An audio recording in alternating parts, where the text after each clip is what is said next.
ahead and call this special meeting of the City Council to order at 5:04. Before we get to agenda approval, we'll start with the pledge. So, allegiance to the flag, United States of America, one nation, under God, indivisible, with liberty and justice. Okay, so now that brings us to our next item, which is the agenda itself. And Councilor Solveig, may I please have a motion on the agenda? I move to adopt the agenda as amended as follows. Add a consent agenda. Add to the consent agenda item 3.02, communication Solveig Overby regarding 5 reasons to vote no on the new CityPlace development documents, it's February 23rd of 2021 special City Council meeting. Item 3.01, resolution with the motion to waive the reading, accept the communication, place it on file. Add to the consent agenda item 3.03, resolution extending date for finalization of annual city audit for. This is not supposed to be on the show tonight. There we go. Sorry about that. Please continue, Councilor Stromberg. Thank you. 3.03, resolution extending date for finalization of annual city audit for fiscal year 20. Councilor Paul with the motion to waive the reading and adopt the resolution. Per Mayor's Office and CAO Shad, no additional written materials for agenda item 4.01 was 3.01. Per Mayor's Office, add memorandum regarding requiring union labor in development agreement to this agenda item per COS redact. Thank you. Excellent. Thank you for that motion. Do we have a second? Seconded by Councilor Pine. Any discussion? Councilor Hanson. Can we just get, and maybe for the public too, just a quick overview of 3.03, since that wasn't, I don't think that was originally discussed as part of the special meeting, so I think it might be helpful.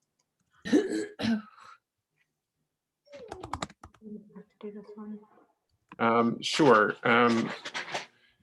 Councilor Paul, are you able to speak to that? Through point of, I apologize, I don't have it in front of me, but essentially, it's just simply that the school audit was not completed on the same timeline as the city's audit, and this happens. This has happened before, and what we do then is the city's auditors will take a look at this and review it, and that is essentially what we're basically voting on. If Catherine, if you have anything else that you wanted to add, perhaps we could have Catherine speak to this. President Tracy, that is. Sure. Yep. Go ahead. I just want to be. Go ahead. Thank you, and I'll be brief. That sums it up pretty well, Councilor Paul. I would just say that we're just voting to extend this timeline because of the school issue, and we will present the final audit on the 8th to the Board of Finance, and you'll have a chance to review it at that time. Okay, thank you for that. Are you clear, Councilor Hanson? Yeah, thank you. Okay, so we have a motion and a second on our agenda. All those in favor of it, please say aye. Aye. Aye. Aye. Any opposed? That carries unanimously. That brings us to item number 2, which is our public forum for this evening. So if folks are interested in signing up for the public forum, the way to do that will be to go to burlingtonvt.gov/citycouncil/public forum. So that's the way you're able to sign up, and then that inputs into a spreadsheet. Per our how we've been doing it in recent meetings, I'll be going to Burlington residents first in the order received, followed by non-Burlington residents. We should be able to get through everybody this evening in the time allotted. And we'll have 2 minutes per speaker this evening. And just ask folks to please respect that time limit. I'll let you finish a sentence or two after that, but after that, I'll start to ask you to just please wrap up. This again, as I've said before, is part of the city attorney's guidance when we have these limited forums, to make sure that we are giving equal time to different folks. And so please just respect that, and just please direct your comments to the chair within the public forum itself. It's helpful if we are just focused on the issues at hand, and we certainly want to hear everybody's thoughts on the matters that we're going to be discussing this evening. So with that, I'm going to go get into our public forum, and I just want to specifically thank Councilor Paul for doing the timer this evening. We're trying to give the city clerk, Amy Bovey, a little bit of a respite given the hard work that she's putting in to pull off the 3rd election of this year. So I just want to thank just everybody in the clerk's office as well for their hard work in pulling off a challenging election. So thanks for that. We're going to get into that public forum now. We got a few folks signed up. So the first person that I have in the queue is Solveig Overby, to be followed by Chayuho Sampson and Charlie Messing, as well as Ali Jalili. So I'm going to go to Solveig right now. One second. Solveig, I have located you and enabled your microphone, so you should be able to speak. Hello, yes. Is that better audio than last week? In fact, it is. Thank you. Good. I know what happened. It was a technical error. Okay, good. Well, thanks for my name figuring that out, yeah. and welcome back. Thank you. Go ahead. All right. My name is Solveig Overby. Burlington is more than ready to see something happen with the excavated pit in the center of the downtown. However, I am asking the City Council to vote no on this item, the replacement CityPlace development documents. My concerns are not about the union labor issues, because I understand a letter from the developer addressing those has been added to the agreement. My concerns are not about the new building designs, as these can be addressed during the development review board process. My concern is that the proposed replacement development agreements will cause the city to repeat the experiences of its 3 prior failures. Past city councils were induced to sign similarly immature and obfuscated development agreements. The predictable bad outcome that we have has been compounded by the city's manual spreadsheet-based TIF accounting procedures. That's why we have nothing but a pit today. I have 5 reasons for you not to vote no on this resolution. First, there is no looming deadline in the Chittenden Superior Court case that forces a rush decision on these documents. City Council must take the necessary time to understand them. Second, the city must first resolve the problems with the city's accounting procedures for TIF-funded projects.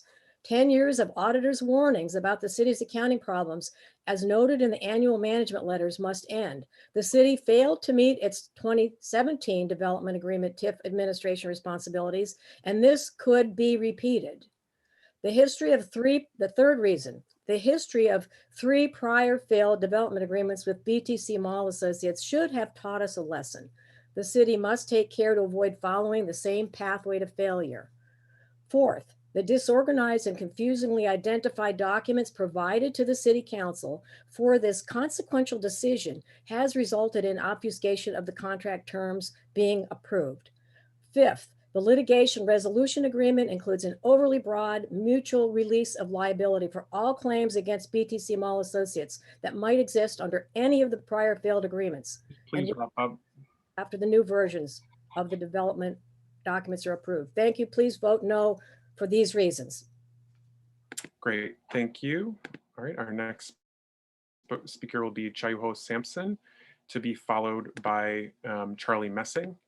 Located you and have enabled your mic. Hello, this is Chayuho Sampson. I own a single pebble, downtown Burlington. So I'm here today again to urge council to vote yes on the project. And prior, yes, they might have 5 reasons to say no, or there are many reasons you can say no for this project. But my point is, for what cost though? The cost of the city, entire city, of the residents and business and the tax revenue, and then for the future of a city Burlington. How many years it's going to take city to have this vibrant atmosphere and business again? How long should we take? We don't want it to, of course, we want to do everything as much as careful as we can. And I thinking I relied on all the councilmen to make that decision. But if we're afraid to make the mistakes, then we don't make a move. So I don't think that's a progress. I do hope we learn the mistake, but then really push this forward. And then I really urge all the councilmen make the decision for what is greater good for the city of Burlington, not. I think that's it. Thanks. Thank you. Our next speaker will be Ali. I was not able to locate Charlie Messing. Let me just look one more time. Charlie, if you let me know how I can find you, or if there's an issue, I can try you again on the other end. So I'm going to go to Ali Jalili right now. And Ali, I've enabled your microphone. Thank you. I want to urge the City Council to vote yes and move this project forward. I am relatively new to Burlington. I moved here last year, but we've owned a place here for years, and I've been following this issue, I believe, since the beginning. The idea that we would somehow reject this right now at this point in hopes of, I am not sure what, some other developer coming forth with a new project, a new proposal, and going through these processes all over again, I think sounds like madness to me. Making the perfect the enemy of the good. I know that many people have very legitimate concerns, but I believe that if this is rejected at this point, you're going to be years and years and years away from developing that plot. Furthermore, probably likely scaring off people who would similarly be interested in investing tens of millions of dollars in downtown Burlington or in Burlington at all. It's not so easy to come by this size of an investment before picking Burlington. I checked out a lot of cities all over New England. Let me tell you, there are a lot of cities that would could benefit from development. I think a lot of places have somehow believed that they should maintain their character. And I know I'm not saying that, pejoratively or sarcastically, but I know that that's the intent. But what has happened is New England is littered with decaying cities. And I think we have a chance here probably a once in a generation chance to seal the deal on a major improvement to downtown, and we should take it. Thanks. Thank you. Our next speaker will be Michael Long. Michael, I believe I've located you, and Michael will be followed by Pete Kelly, Tim LeBombard, Kelly Devine, Liz Medina, David Van Dusen, Amanda Collar, Daniel Pizer, and Danielle Bombardier. So Michael, I believe I've located you and have enabled your microphone.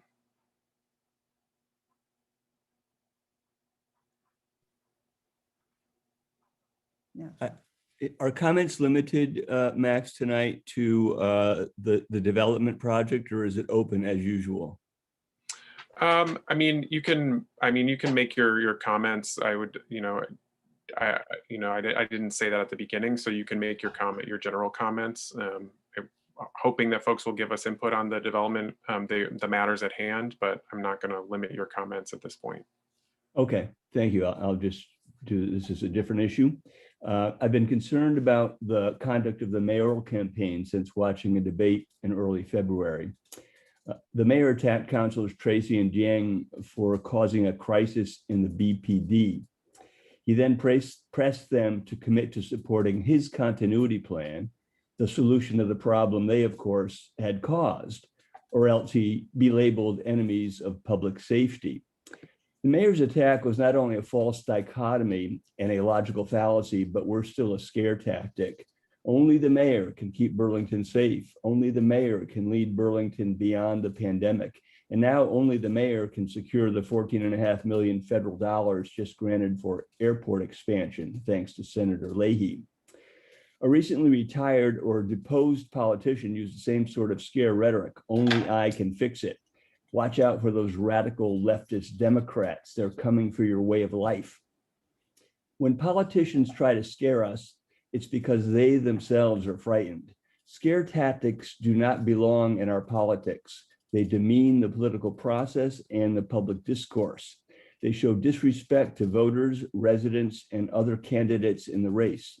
Unfortunately, about a year into this plague, people are probably more susceptible now than ever to scare tactics like these. But I think and hope that people will be repulsed, not persuaded, when a candidate tries to scare them. Thank you for your time. Thank you. All right. Our next speaker will be Pete Kelly, to be followed by Tim LeBombard. Pete, go ahead.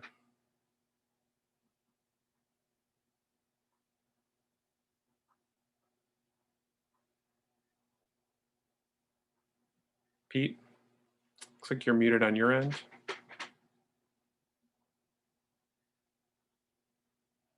Pete? Pete Kelly?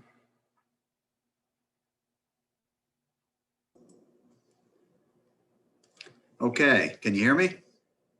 Yes, I can. Go ahead. Okay, sorry about that. Thanks for the opportunity to address the council. My name is Pete Kelly. I grew up in Burlington and graduated from the University of Vermont. I'm the Vice President of Business Development for DEW Construction. I'm also the President of Associated General Contractors of Vermont. Today, I'm speaking on behalf of AGC. AGC is a trade association with both union and non-union labor forces across the country. AGC supports the revised development agreement, including the commitment to pay Vermont prevailing wage to all CityPlace construction workers. There's simply not enough union labor locally to meet the demands of the CityPlace project. The Vermont construction marketplace is very competitive. Workers enjoy safe working conditions with competitive salaries above the livable wage. It's time to move forward with CityPlace. Vermont contractors will meet or exceed the proposed CityPlace labor agreement. The developers involved with this project are people we already know. They build Vermont projects every day.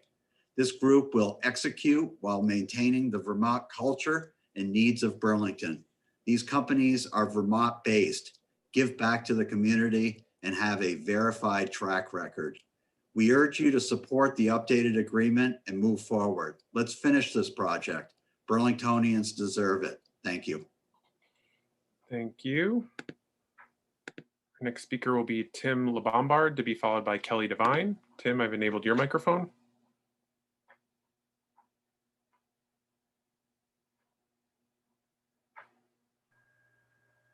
Can you hear me?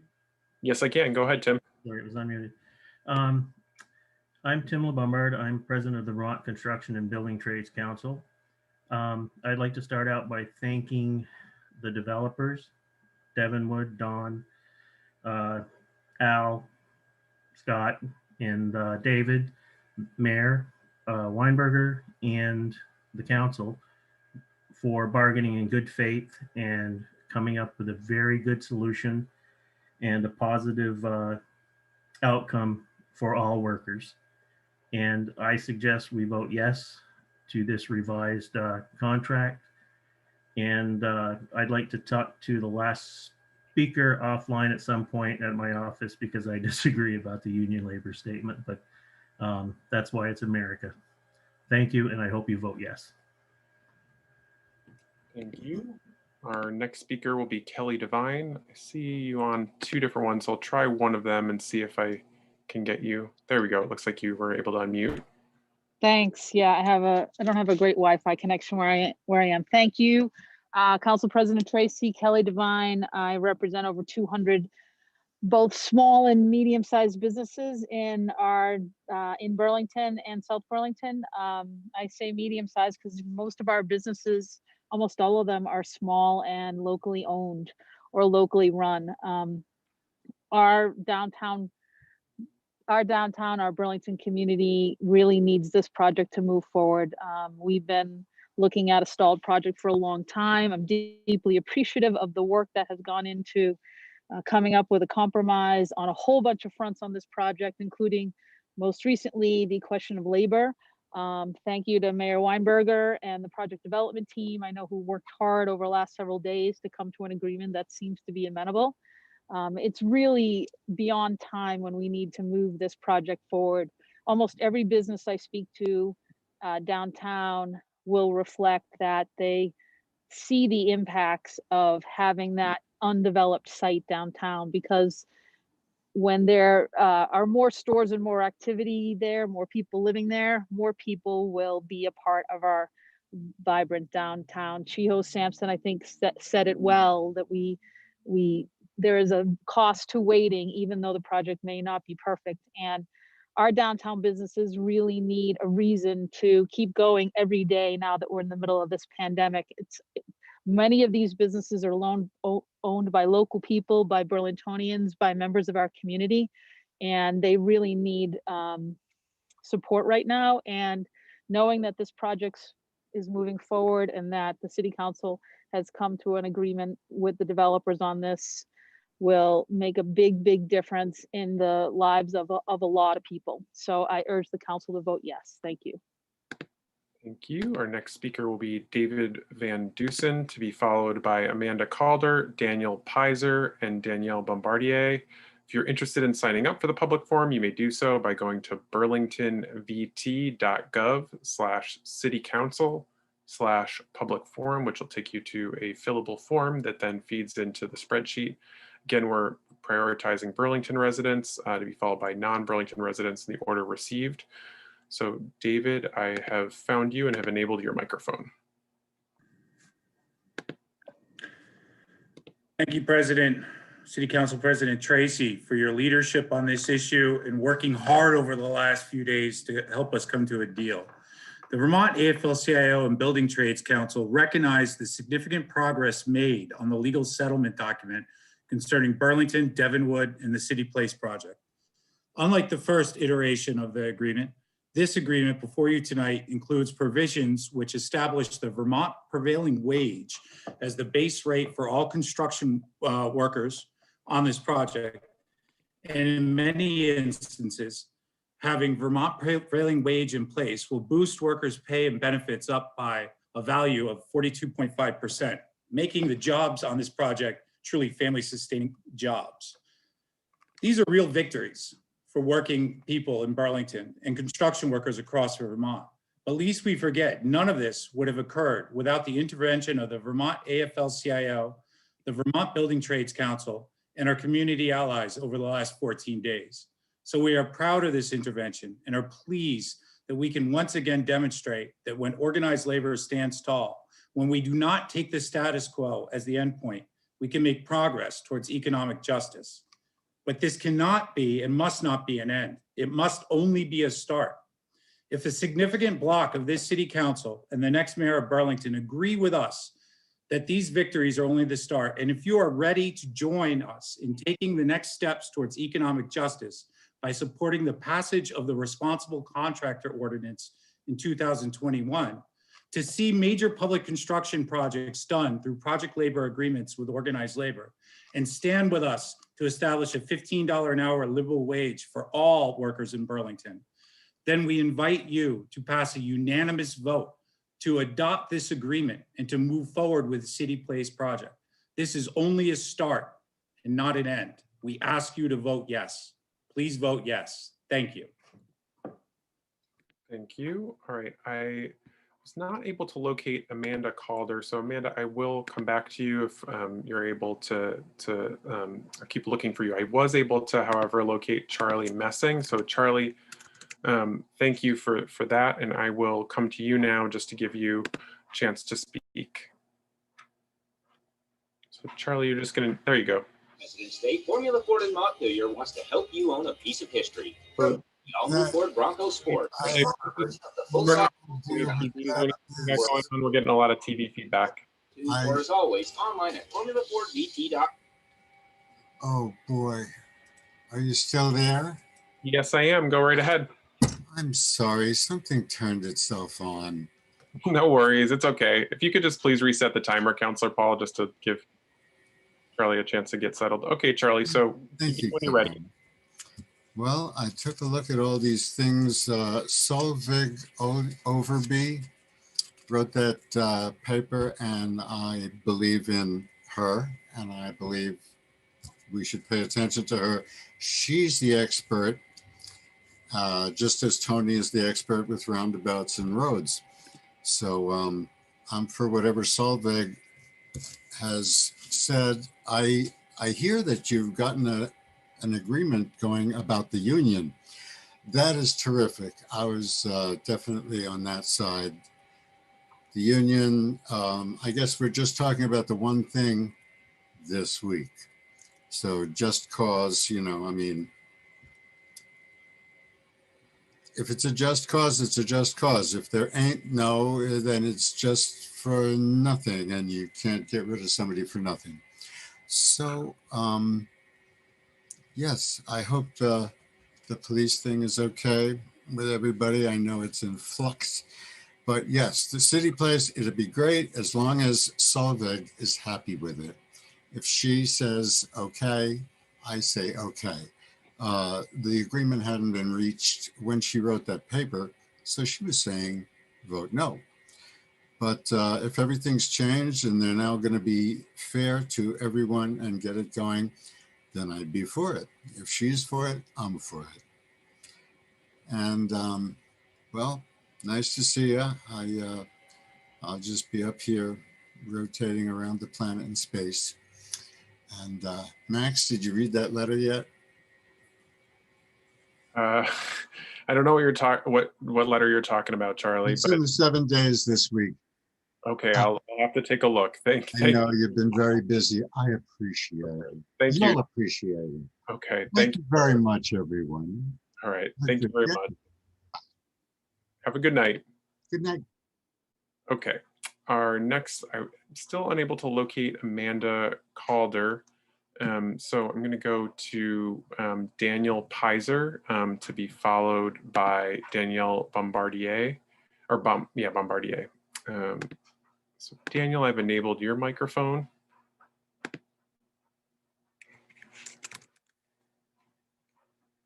like you're muted on your end.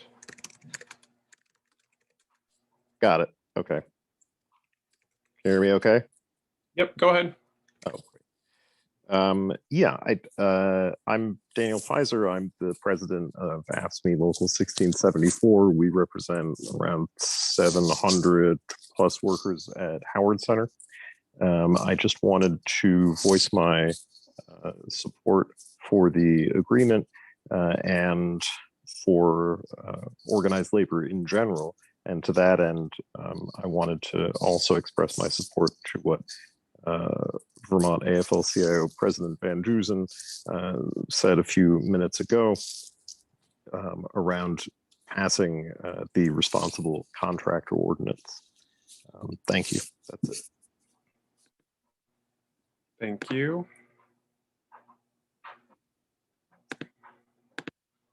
Okay, the last speaker I have signed up for this evening, I believe, is Danielle Bombardier.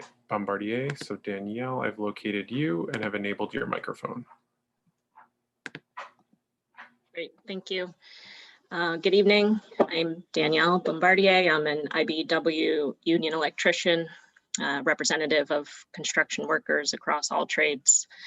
And I want to thank the City Council and Mayor Weinberger for negotiating with the CityPlace developers to include the provision requiring Vermont state prevailing wage be utilized on the CityPlace project.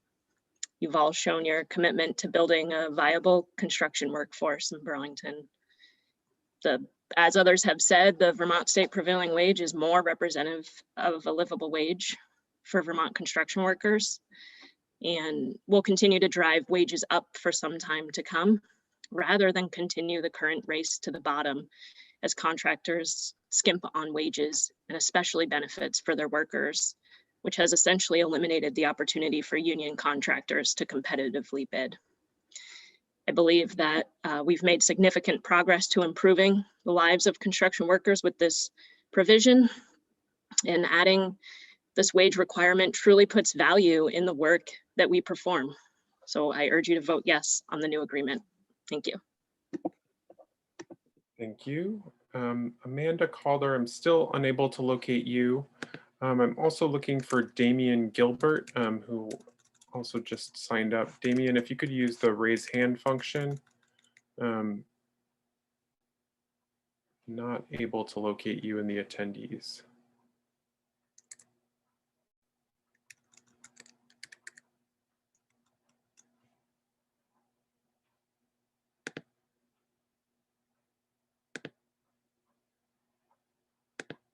Still trying to locate you, Damian. I'm not able to find you.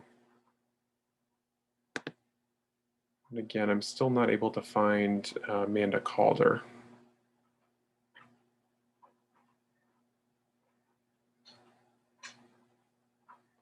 Yeah, I'm sorry. Oh, and I believe, wait a second, did I mess up? I think I missed.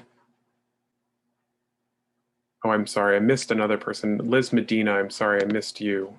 So Liz, I'm gonna allow you to speak right now. I apologize for that, Liz. Oh, no worries. Can everyone hear me? Yes. Great, thank you. My name is Liz Medina. I'm the Executive Director of the Vermont AFL-CIO. You know, I pretty much have this, what I have to say has already been said, so I'll just keep it short. I'm really glad that with the intervention of my union brothers, sisters, and siblings and our allies, that we reached an agreement that does right by working Vermonters and protects prevailing wages and creates opportunities for apprenticeships for BIPOC. And, you know, I think moving forward, we have to consider into the future how we want to do these big projects as a community. We have to keep fair labor standards in mind all the time. Also, sustainability. I think we need to with each project move towards a Green New Deal that also has a just transition at the heart of it. And I'm excited about this small step, and I hope we can do more in the future. Thank you. Thank you.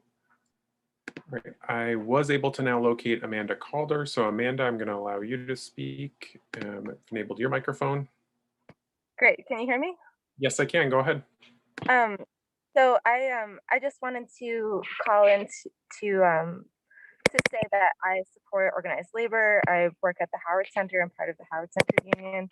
And I see the difference for myself and my coworkers having a voice on the job and being able to have more fair benefits and pay. And I support the ordinance to have the responsible contractor ordinance.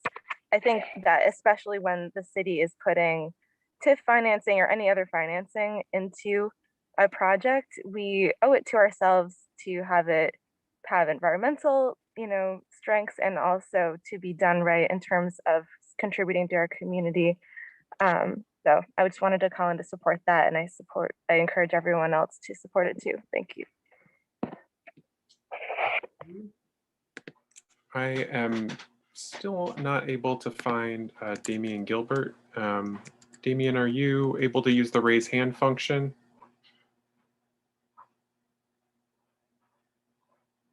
Just gonna take one look through the attendees list.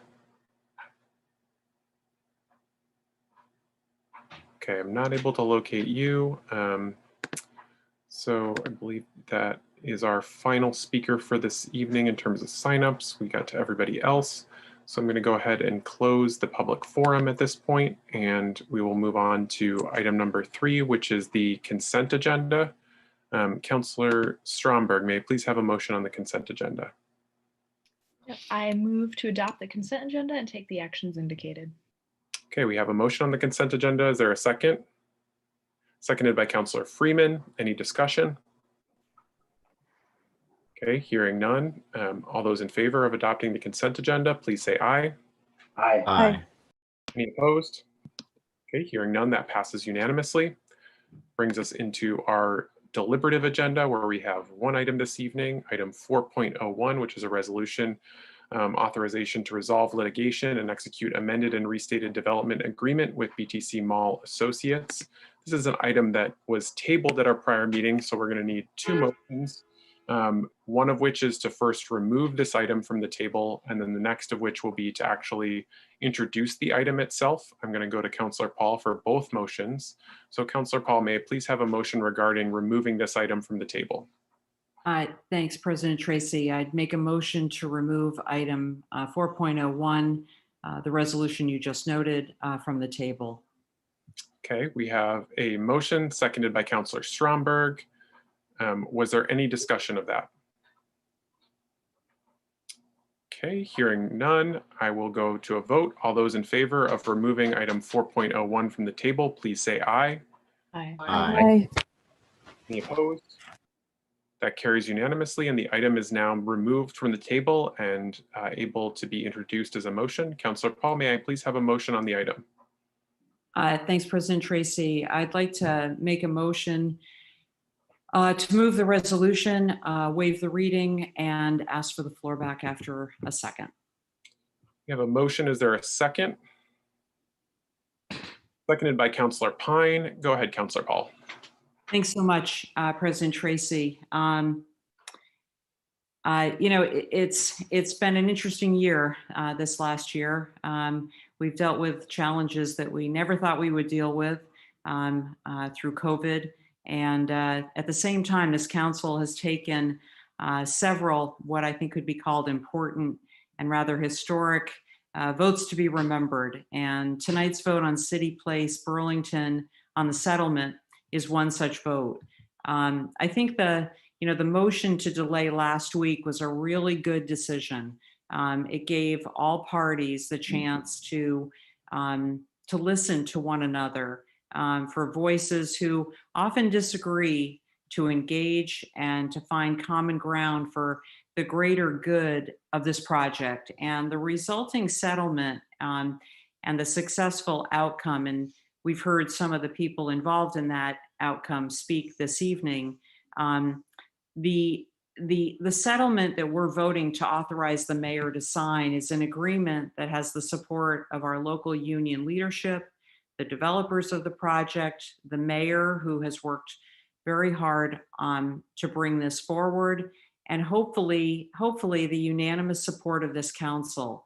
I wanted people to also, for the public, to understand that this legal action, the mediation, and the resulting settlement have been going on for quite some time.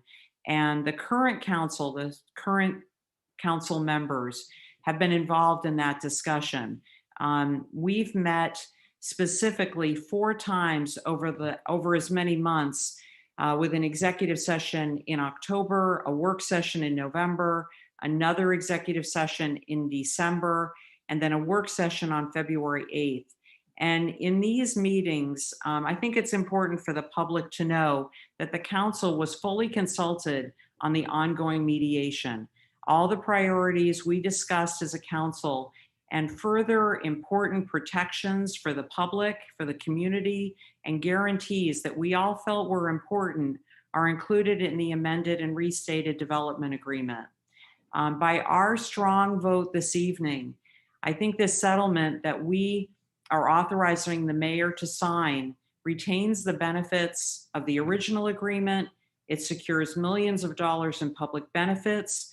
It is a strong voice for labor, and it ensures that we can turn the page on this project and show our support for CityPlace to move forward. The project that's moving forward as designed is, sometimes there's a good thing for projects taking a long time, because the project that we're looking at now is much more in line with Burlington's priorities, its skyline, its need for housing, really above all. It will show a reinvigorated retail space that's in line with Burlington's needs.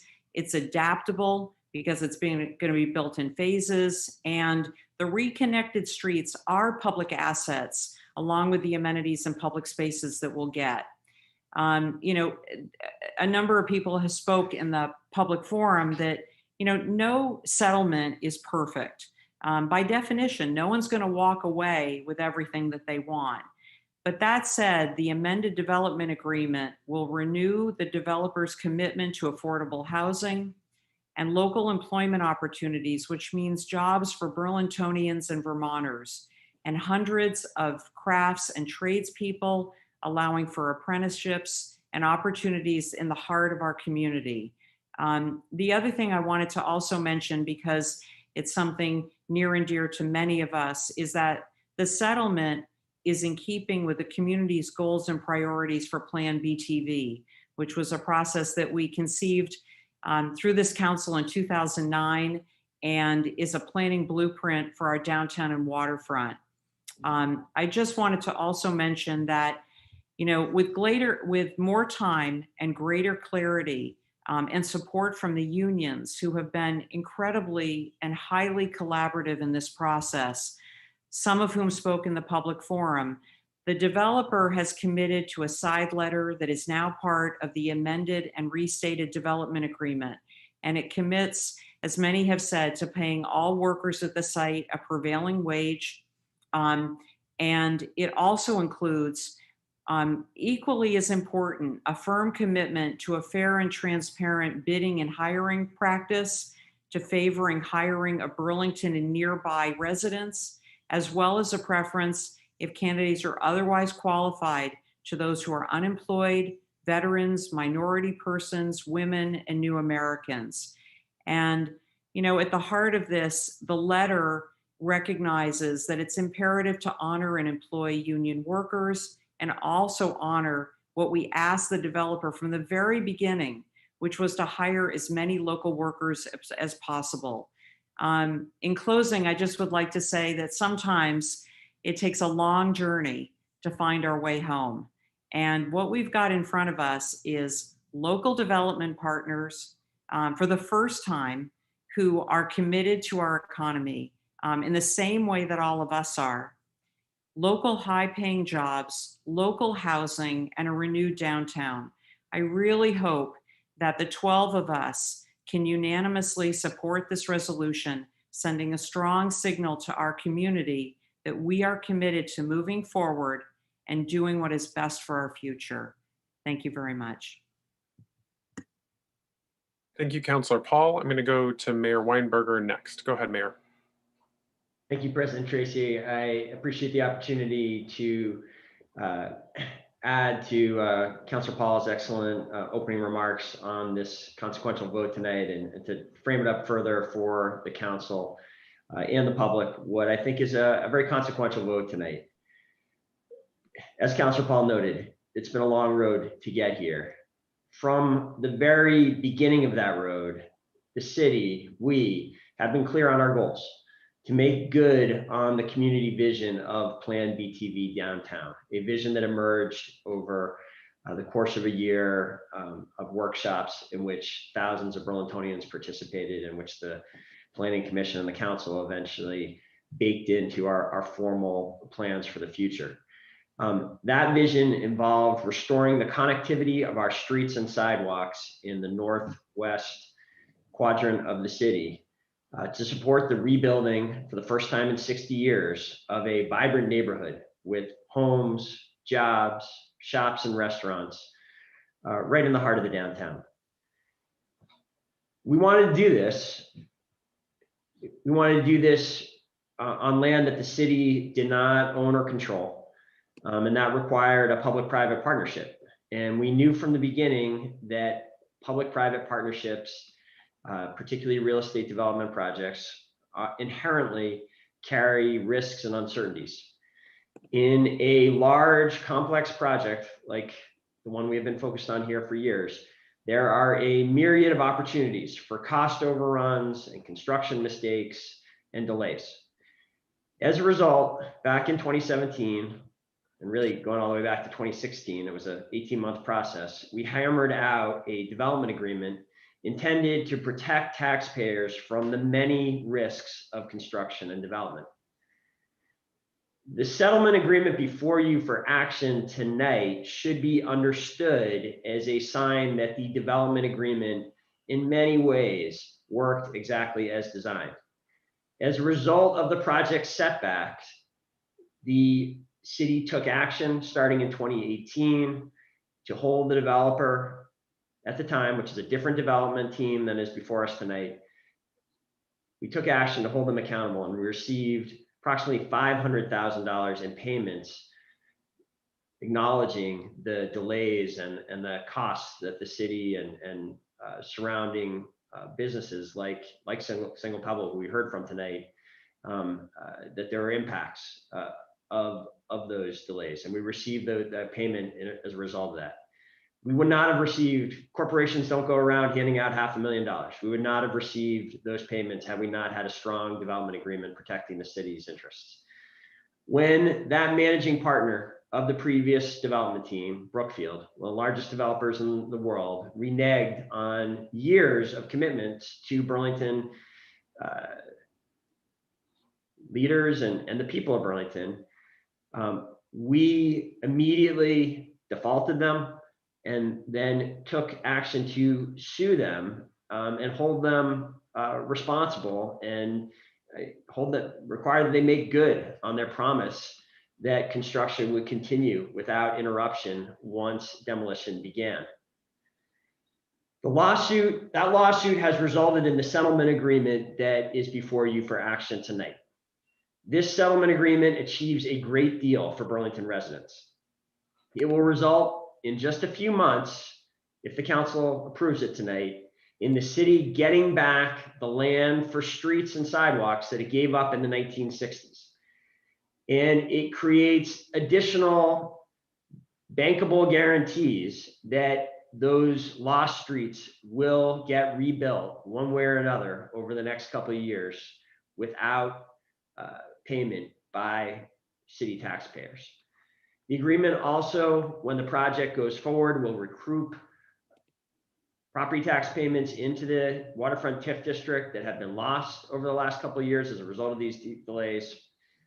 And very importantly, this settlement agreement includes an amended and restated development agreement that continues to protect the city going forward from any future delays and construction overruns. It continues to provide those protections, and it also renews the developer's commitment to affordable housing, alternative energy use, and more. In addition, and ultimately, I think probably even more importantly to the community, this settlement agreement also clears the way for the developer to be able to, the new developer, the developer that is now includes, as Councilor Paul said, not only Don Sinex, who has shown his commitment to this project for many years now, but also 3 respected local business owners who have built a great deal here in the Burlington area. This clears the way for this new development team to be able to move forward and advance the transformational project that they have planned.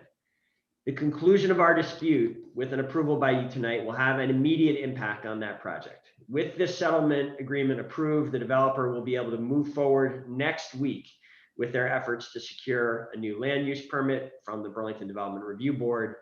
And then we certainly hope and will support they will move forward with the rest of the design, bidding, and construction process from there.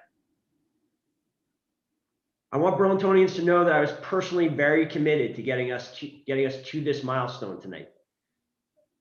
After consulting with this council, agreeing on a legal strategy, and then a negotiation strategy, I spent 4.5 full days from November to February leading the city's negotiations personally during the settlement process.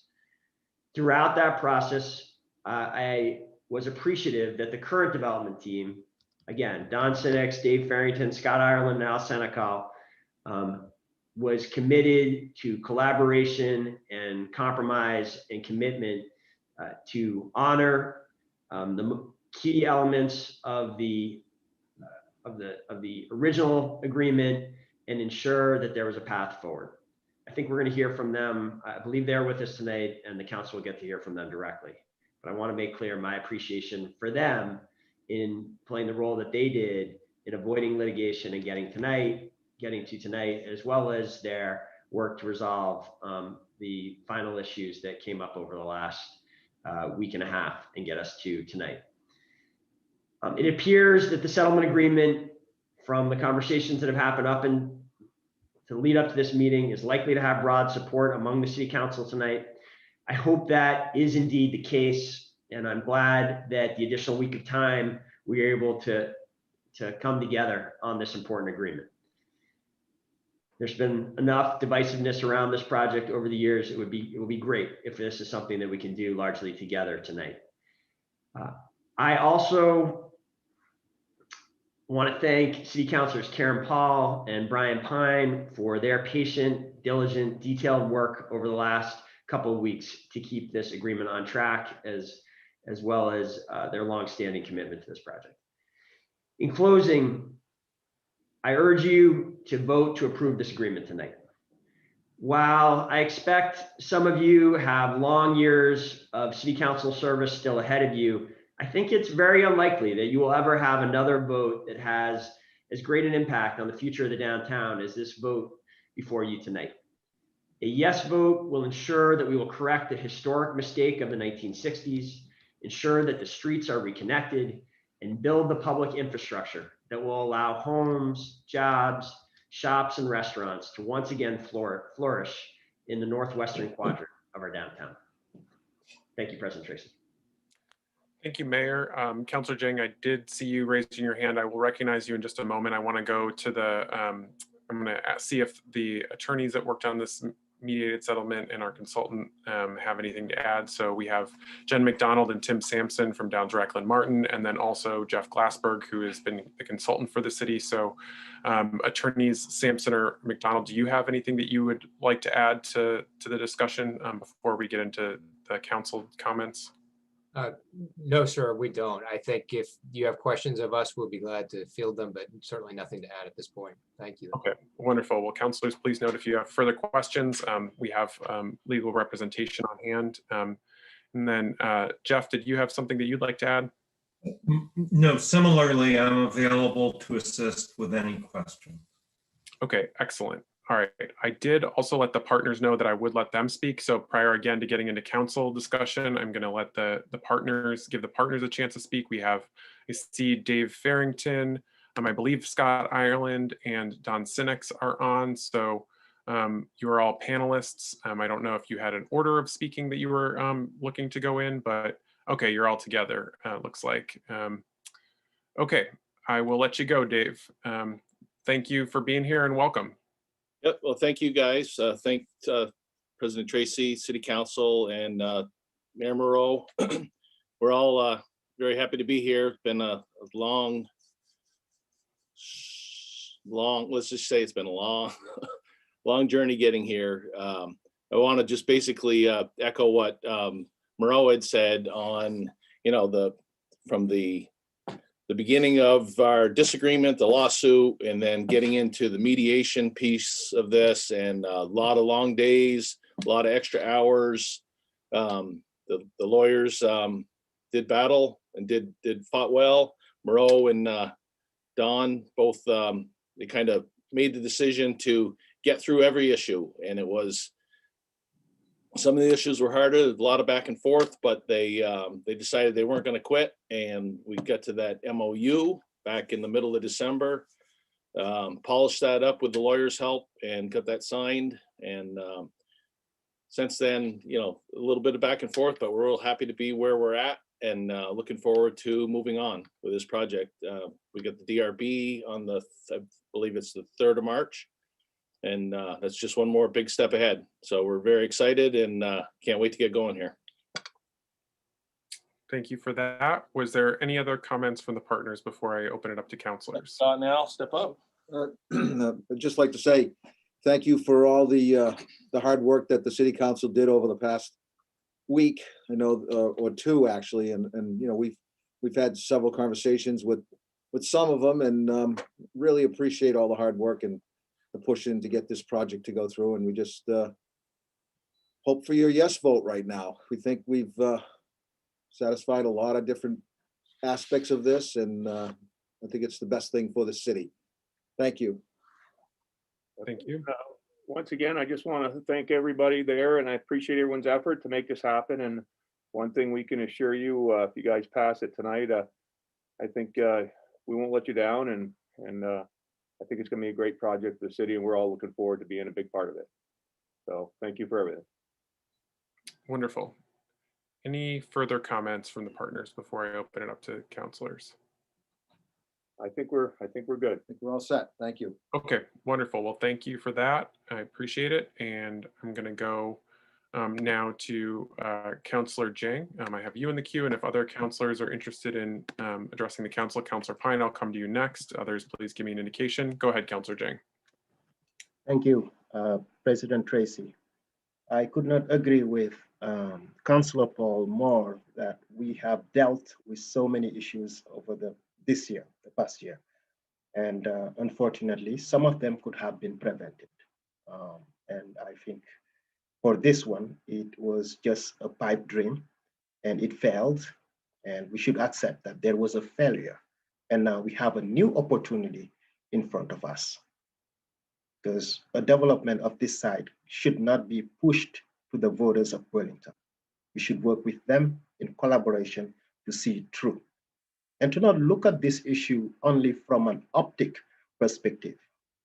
Because right here today, it seems as if we have won. We have created something new, something meaningful.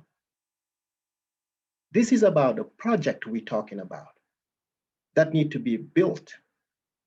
Let's not focus on the optic of a settlement agreement, of a development agreement, and forget what is at stake. What's at stake is for these developers to be successful.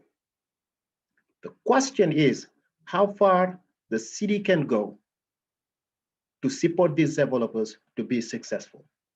How far should we rally the community members to step up to support these developers that are local, that have partnership with the city, that are respected throughout the state and even the region?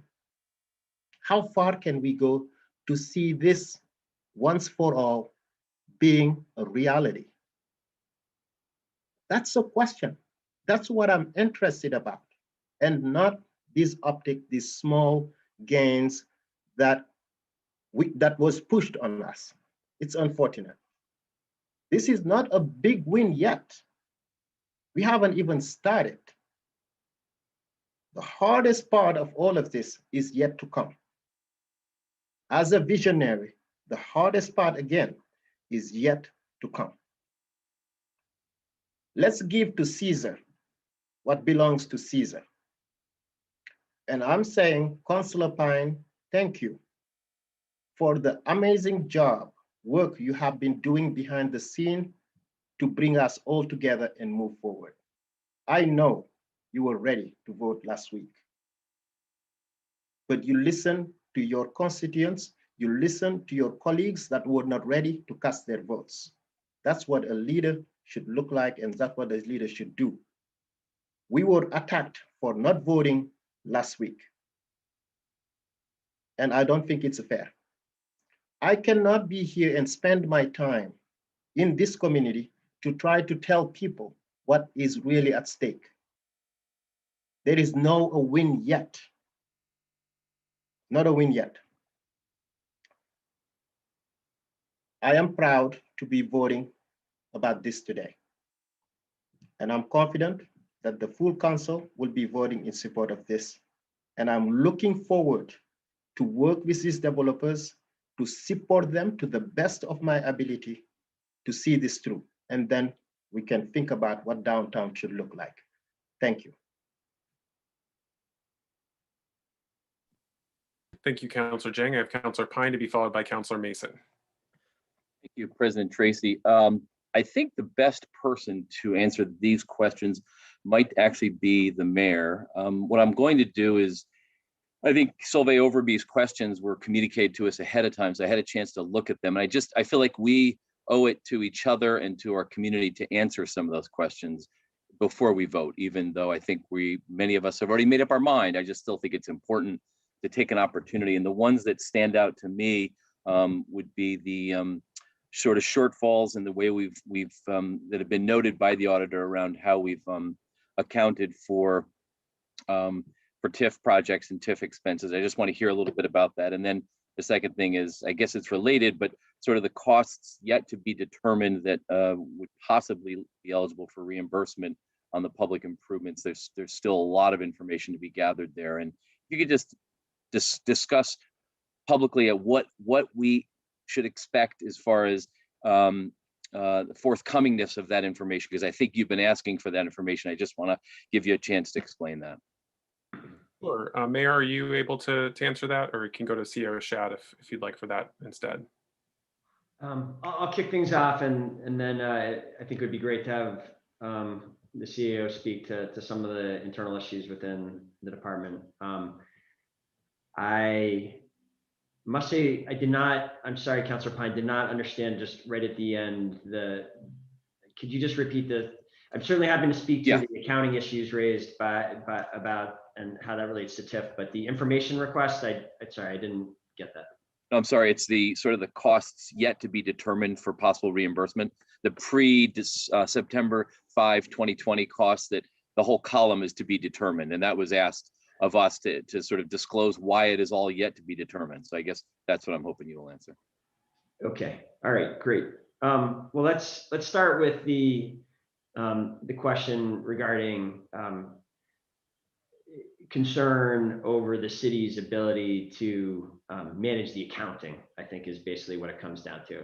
I appreciate the attention to our management letters. I think those management letters are very important documents, and they really have guided the work that we've done together, the administration and the council, to strengthen the city's finances over the last 9 years. And I do want to make sure everyone listening understands that the overall trajectory of the city's financial management has been one of outstanding improvement. And that has been recognized by our independent credit agencies. That is a leading credit rating agencies. That is really the leading reason why we have gone from being a city on the edge of junk bond status to having a AA rating again, is because we went from a situation 9 years ago where there were 27 negative findings and 12 material weaknesses with our accounting and financial management practices.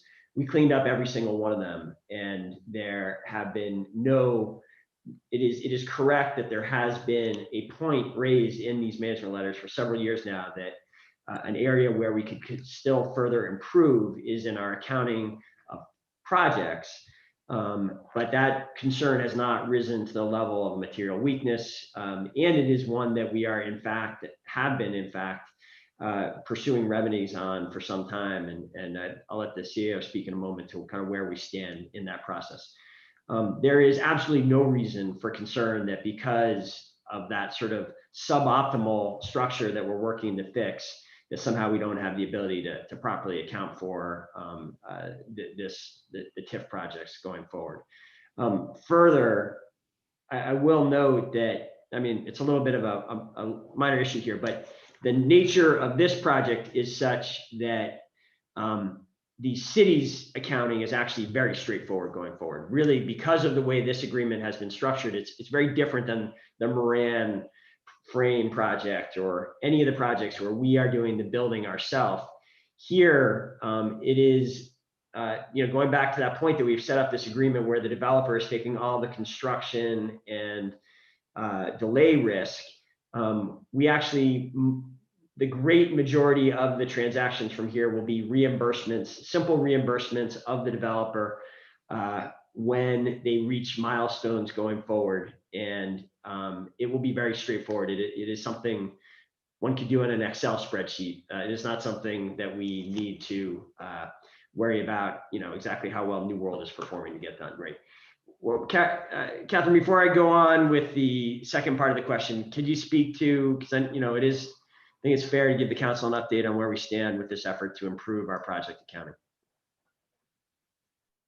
Absolutely. I will say that I just had my 1-year anniversary, and on probably my second day of work, the mayor gave me 5 priorities, and they're on a sticky note in my office, which I rarely go to, but I recently visited. And excuse me, the second one was audit management letter. And to me, the things that I really wanted to focus on were things that said prior year, because I really wanted to understand why they were still there and make sure that we were making progress on them. Thankfully for me, this is one where I can take credit, but I won't. I will say a big thank you to Rich Goodwin and also former CAO Beth Anderson, because when I came in, we had already set up a contract with an outside firm called CLA, Clifton Larson Allen. And they have been working with us since about last February.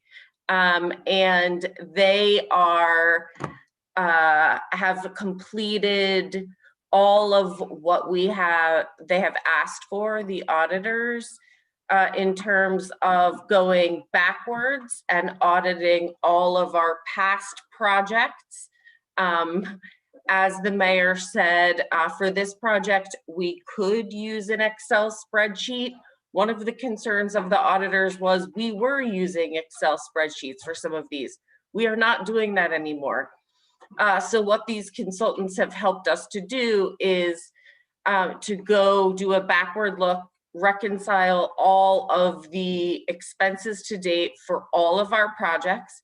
So that has been done. And then starting on July 1st, so with the new fiscal year, we've started implementing our new system. And so I am confident that in next year's management letter, this won't be a finding because we have a much stronger system moving forward. And we are in fact looking to build on it by rolling out a whole set of policies and procedures around it. But there has been a lot of work done in really the past 12 months around this. So I feel very confident in our ability to handle all of this, even though, as the mayor says, this particular project isn't that complicated. Because of the resolution you just passed, we'll be talking about the audit again March 8th. So I'm responding to one of the findings now. Excellent. Well, thank you for that. Mayor Weinberger, did you want to go to the second part of Councilor Pine's question? And then I'll go back to you, Councilor Pine, because you do still have the floor. Great. I'm actually going to turn this over now to Jeff Glassberg, who can speak. This is an issue he's long been focused on and worked on. I think he can kind of lay out where we stand on it. Sure. Go ahead, Jeff. Thank you. Councilor Pine, I believe the question you were asking related to costs that had been incurred by BTC prior to September of 2020 associated with the project, correct? That's correct. And those costs are indicated in the budget as to be determined because the city has not received and reviewed any documentation related to those costs. So that's why it's indicated as to be determined. I remind the council that the way we structured the flow of TIF funds, those sunk costs that I'm referring to, those that would be to be determined, are at the very bottom of the waterfall and the lowest priority of potential cost reimbursement. Thank you. That helps. Yep. Let me expand on that just to, I think waterfall is, I think, a great real estate term, but not one with maybe immediately obvious meaning to people who have not kind of worked with an agreement like this. So I think, and this, appreciate the opportunity to kind of lay this out. I think will help the public understand. It's an example, I think, of how we've worked to protect the city, especially in this new reality where the delays of the project have impacted the size of the TIF district, the amount of resources that are going to be available for the building of public infrastructure. To just try to be really brief, because about the way TIF works, this project, the voters in 2016 supported the building of public infrastructure using this state economic development tool known as tax increment financing. Even more so than normal with this project, only the future taxes generated by the redevelopment of this site will be used to build that public infrastructure. And so from now until 2035, any new incremental taxes that are paid as a result of the increased property values from the development of this site, 75% of those incremental new revenues go into this. It's actually known as the waterfront. I know this has caused some confusion. It's the waterfront, even though this is in the heart of our downtown. The way the waterfront TIF district was drawn, it includes this property. If the project had been built on schedule and had been built at the scale of the original project, we projected nearly $22 million of new taxes, incremental taxes, being generated by the project and being available for the construction of up to 8 blocks of infrastructure, the new streets and the rebuilding essentially of 6 additional blocks. Because of the delays, the size of the TIF district is now projected to be approximately $8 to $10 million. So the delays and the smaller project. Every year of delay has a very significant impact because we were projecting more than $2 million of new revenue each year from the old project. So every year that is lost, and already a couple of years have been lost, has an impact on that availability. So since there are going to be constrained resources flowing from the TIF district, we have a very clear kind of order of priority on what gets paid from the funds that are generated. And the first thing that gets paid is any additional costs the city will face from here in pursuing this project. The next thing that gets paid is reimbursement to the developer for the new streets. And it proceeds from there. There's probably more detail than we need to get into, but to just restate Jeff's point, these sunk costs, these costs that have already been incurred in the years leading up until now that had originally been part of the plan, that the developer would be reimbursed for them. They still may be reimbursed, but only if there's sufficient revenues to get through all of those higher priority items first. Okay, thank you, Mayor. Okay. That's helpful. Thank you. That's helpful for that piece. And President Tracy, if I could, I just want to give a couple of remarks that are grounded somewhat in our history as a city. And I just feel like I want to share my thoughts on this, that I believe, we all know that during the period in the 1950s, Burlington made in many cases, I think, a fatal decision for a lot of people in our community when we decided to go down the path of urban renewal, which many later termed urban removal. And because it mostly took a working class neighborhood of primarily Italian families living in the 8-block area of our downtown, and it displaced them and demolished all the structures. And I just want to mention it. It's part of my ward. I represented this ward in the early 1990s, and there were many families still very much feeling the pain that was caused by the city action that was funded by the federal government. And it was a national effort to so-called reinvest in our downtowns. But this, and the reason why I mention it is because this is part of the core of the urban renewal area, which was called the Champlain Street Urban Renewal Area. And I was not living here at the time, but I heard stories from the Boves and the Coreys and the Nanas and the Izos and the Dutras and the Marolas and families that lived here, and they still do live here today, who suffered from that time period. And I just want to call out that period because I think it's important for us to remember that this is the area we're talking about. The final home that was raised in the late 60s was actually Victoria Dutra, and her family still lives right in Ward 3 in our neighborhood. So these families that were displaced, we kind of, I think, owe in many ways a huge debt of gratitude. Our downtown is what it is today, partly because of some of the work that happened as a result of that displacement. I personally think it was the wrong strategy, but it was done long before I had any involvement. The other thing that was happening that I think is important for us to acknowledge is that in the 1970s in Vermont, throughout Vermont, the building trades were increasingly a unionized building trade workforce, and several large contractors really refused to honor the contracts of the trade unions and essentially broke those unions and really it was a race to the bottom. The unions saw their numbers drop significantly, and we've really never fully recovered in terms of the building trade union memberships that we had back in the day. There was a union hall on North Street.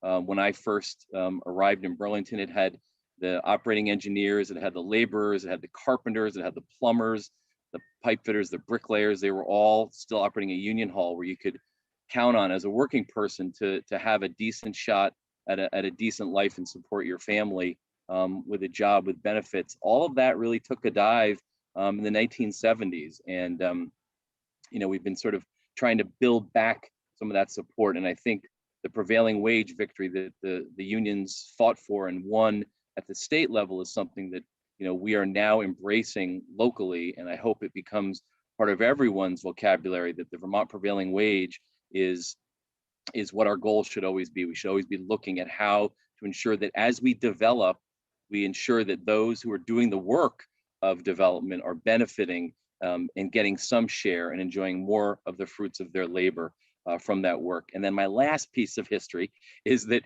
TIF is really a tool that came about as a result of the federal government turning its back on local government.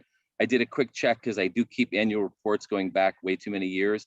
And when Bernie Sanders was first elected mayor, the city general fund budget was $10 million. And $1 million of that came from the federal government in federal revenue sharing. And with the arrival of Ronald Reagan and that sort of right-wing shift in this country, federal government stopped putting money into local government. And so the local government had to come up with ways to fund services and to fund infrastructure.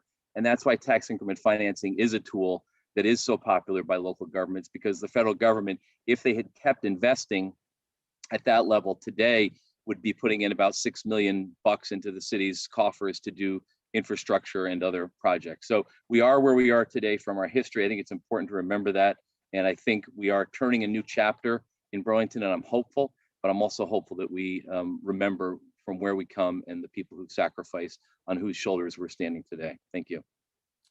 Thank you, Councilor Pine. I have Councilor Mason in the queue, and if others are interested in getting in, please let me know. Okay, Councilor Hightower, I see you. Go ahead, Councilor Mason. Thank you, President Tracy, and thank you, Councilor Pine, for that history lesson. Important to ground us. I want to provide just a few remarks. I too will be voting in favor of this resolution that seeks to resolve the ongoing litigation with BTC Mall Associates, the developer of the mall, and also authorizes the city to enter into the amended and restated development agreement. Approval of this resolution, from my perspective, is a big win, because I see it as a path forward for the pit that I and all of us had looked at, for the last 4 years, to be transformed into the mixed-use development that we all approved and the city's behind, that will provide a much-needed shot in the arm to downtown retail and our housing stock.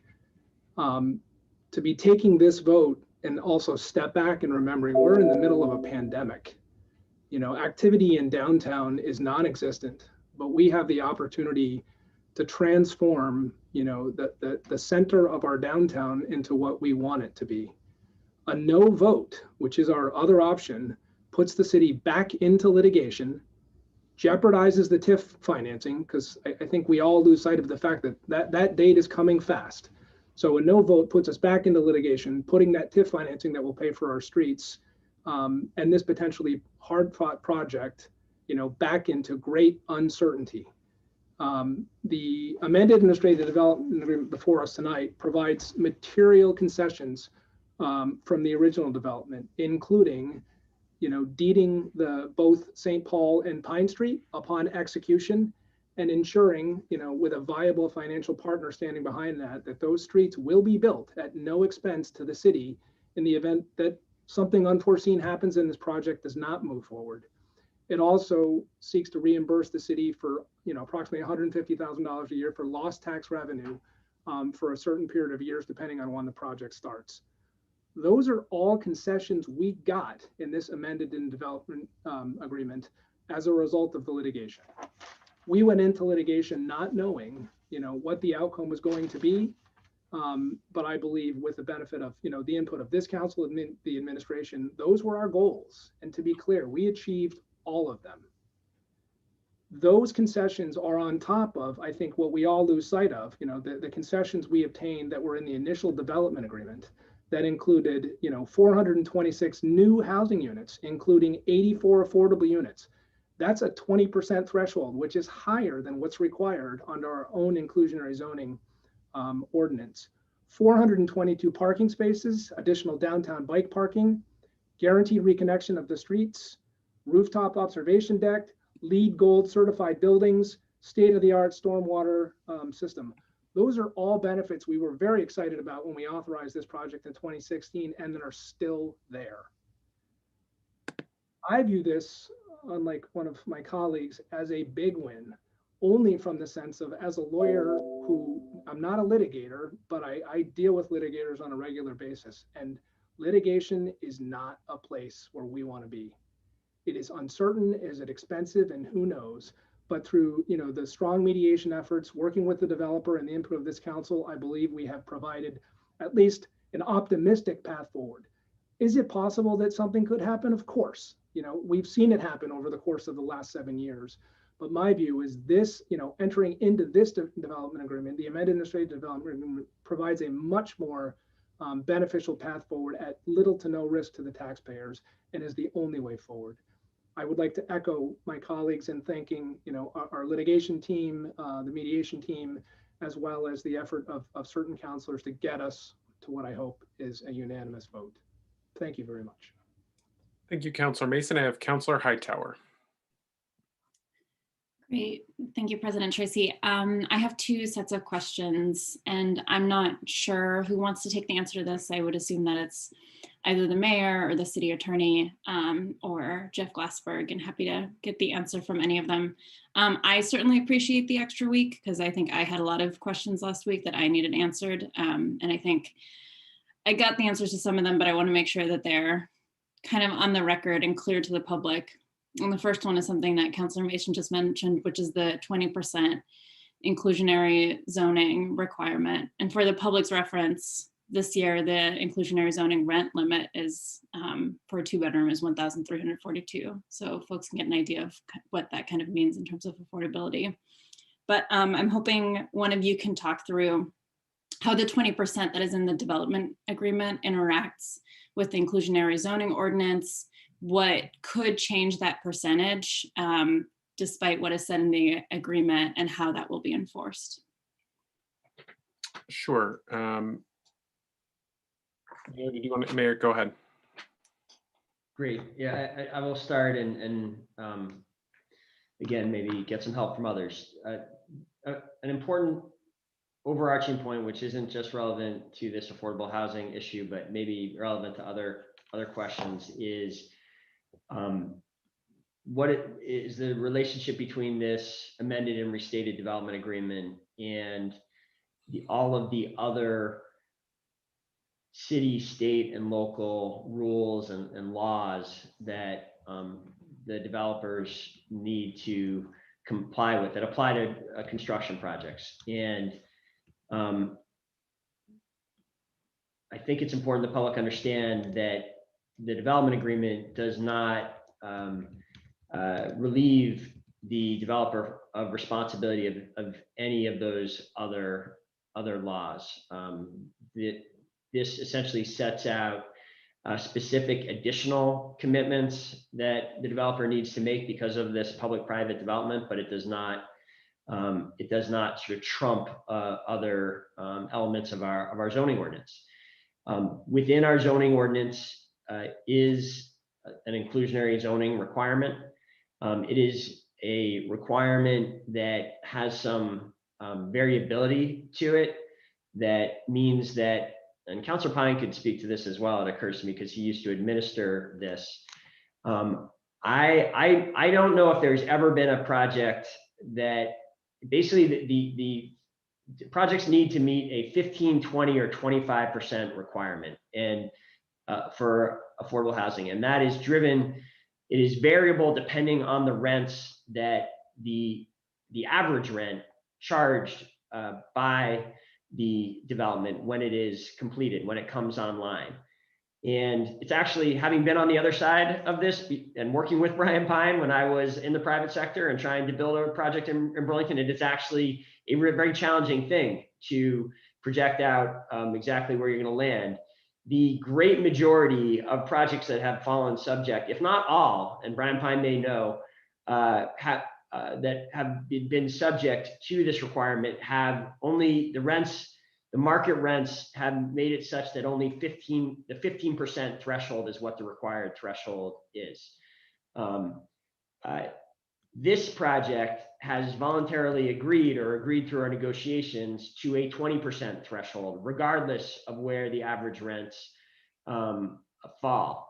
And it is exceedingly unlikely that any project would, because of the rents, result, because basically you would have to have an average rent affordable at 180% of median income to require the 25% threshold. And that is a level that projects don't come anywhere near hitting in the Burlington market. If they were to do that because of the desirability of this project, they would still be subject to that requirement. But this defines a floor of 20% that it will not go below, even if the math doesn't mandate it. Okay, thank you, Mayor. Does that answer your question, Councilor Hightower?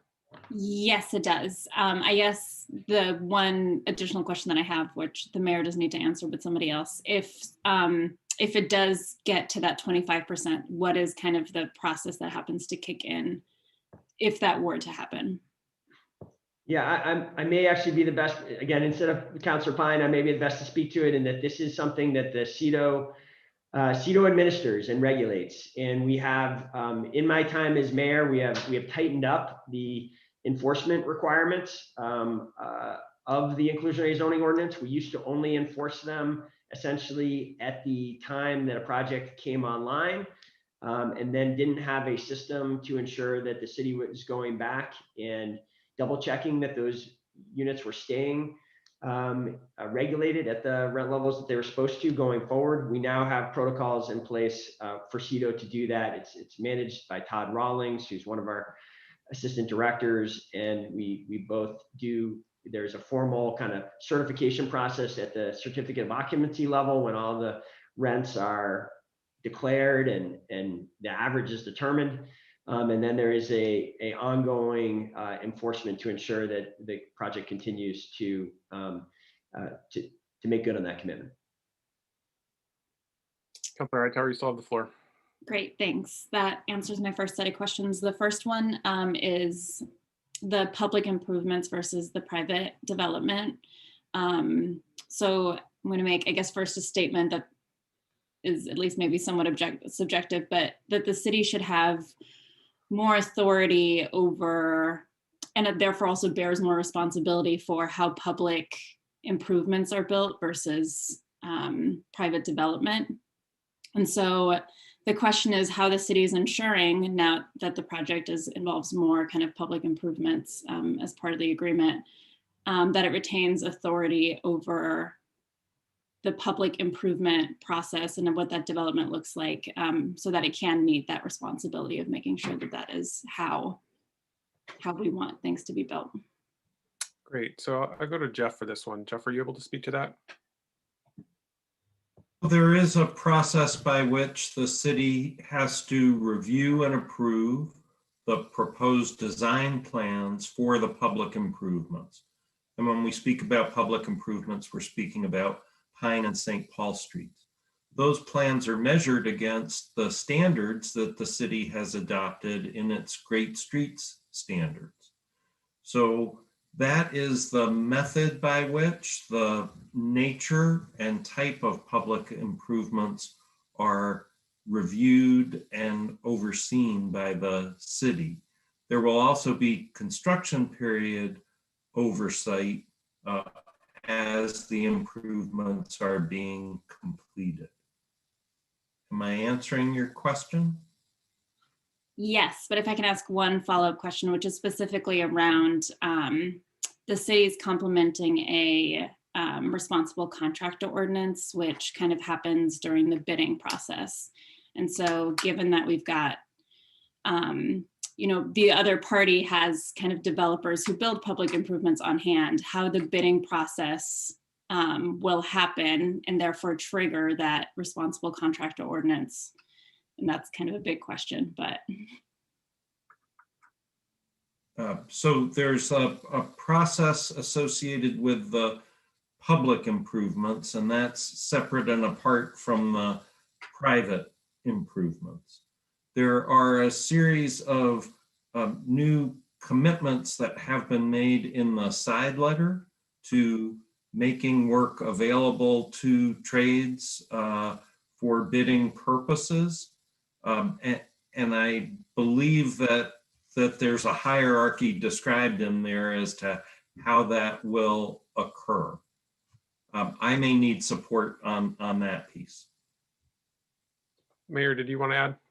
Yeah, I think so. I mean, and this is not, I mean, Jeff's quite right that there are some additional commitments made in that side letter, but the question of how we would oversee the public improvements has always been at the heart of the development agreement and continues to be. And there we have a it is very clearly laid out in I believe it's section 3 of the development agreement that the public improvements need to be broken out and separately identified from the private improvements. There is going to be a budget established for those public improvements. That is a process that nothing can be built without the city signing off on that budget. And we have a good sense of where that budget should land based on the estimating that has been done both by the developer's construction manager in the years leading up until now, the independent estimation that we have done on our own, and then also the city's recent experience building very comparable streets. So we will agree on a budget. The developer is required to get 3 bids for trades that they go out to bid on, and make those bids available for inspection. So we have quite a bit of transparency and visualization into the selection of subcontractors. The developer, we've always contemplated, it was part of the 2017 agreement, that the developer may want to self-perform some of their own work. And that is certainly true and expected now that this development team involves contractors who may, I think you can expect, will want to perform some of their own work. The city, and the question has come up, how do we make sure that the city's paying a fair price for that self-performed work? That goes back to the itemized budget that the city approves and the requirement that any self-performed trade hew closely to that budget. And if it doesn't, the city won't approve the work, it won't happen. Thank you, Mayor. Councilor Hightower, you still have the floor. Thanks. And sorry, just one follow-up clarification on that. And I appreciate some of these questions I've also gotten the starts to the answer to offline. So I appreciate some of the double work to answer them. I guess the last clarification question then is, so it is possible that some of the public improvements will be self-performed without a bidding process? Or? Yes, that's exactly right. The agreement explicitly contemplates that the developer contractor may self-perform some of the work. If they are choosing to do so, it's a very transparent process with the city, where they have to declare that that's where they're doing, and where the city regulates and has to sign off on the acceptable fee to be paid. And that acceptable fee, the city will come to, has a lot of information behind it on what it will sign off as acceptable. It's based on a series of estimates for this work, as well as the city's own experience that is broken down by trade. And we're confident we can ensure that we'll not be overpaying for that work. Great. And can I ask one more follow-up question? Go right ahead. What is kind of the city's recourse at that point to reject a self-perform and ask for there to be an open bidding process for, again, only for the public improvements? Go ahead, Mayor. Yeah, on this one, Tim has also looked at this and is the lawyer, and may, I can give an answer, but it may be more precise coming from Tim. Yeah, I think that the answer is that if it's within the budget's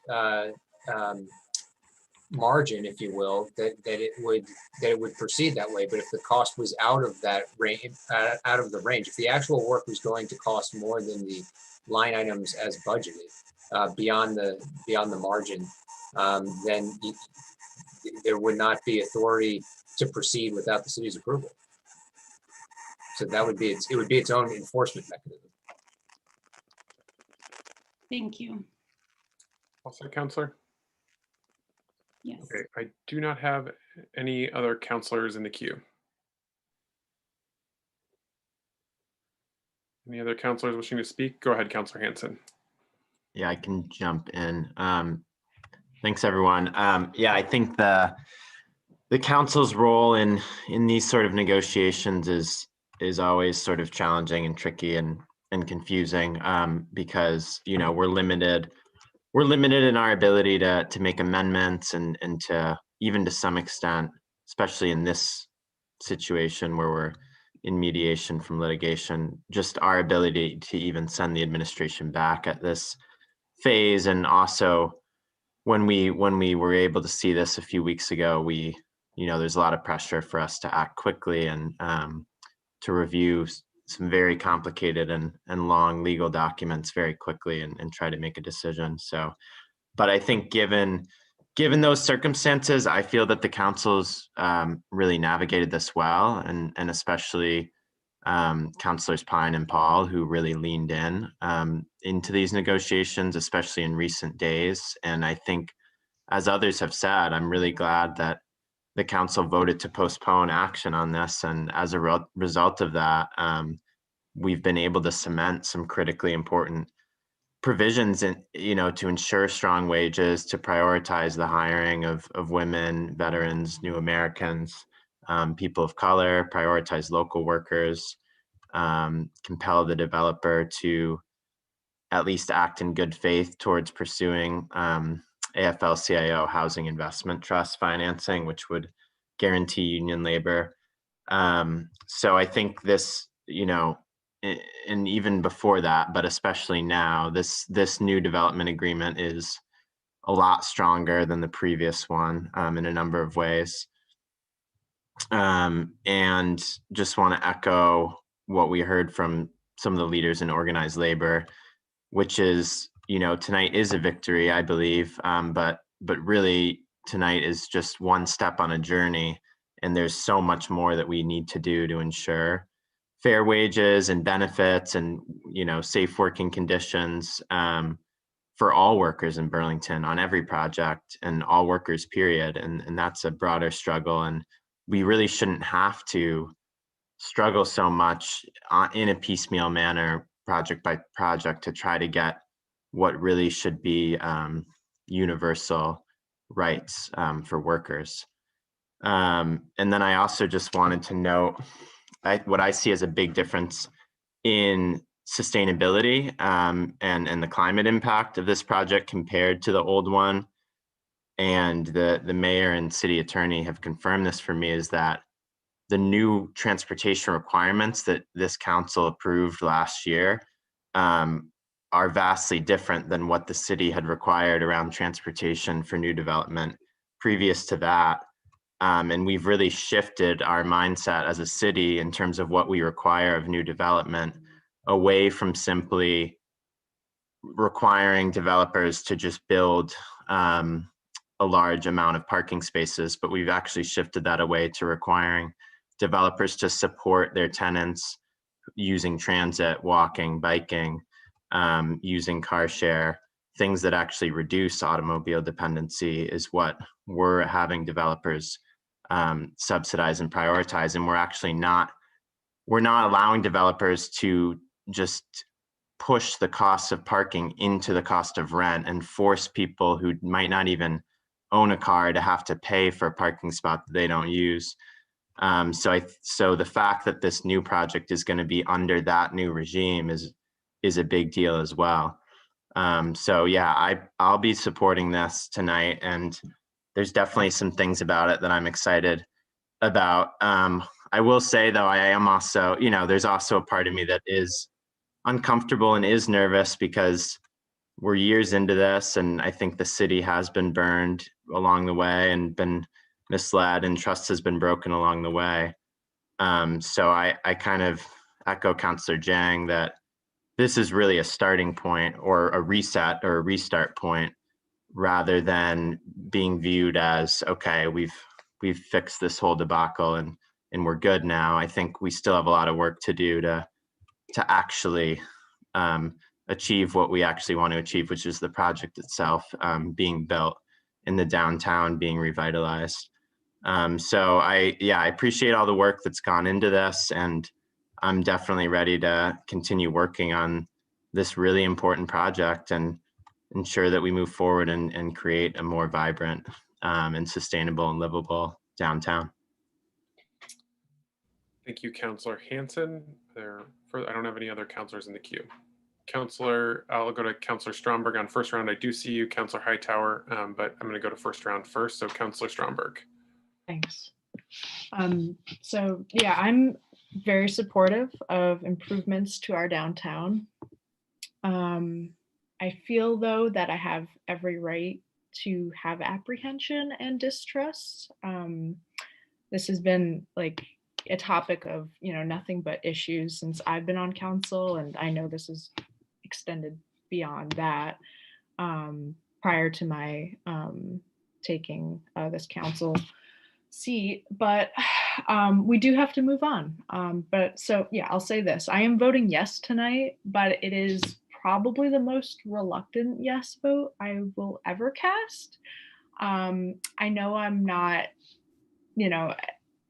I feel like I'm a little bit more pessimistic, just because this has dragged out in such a way.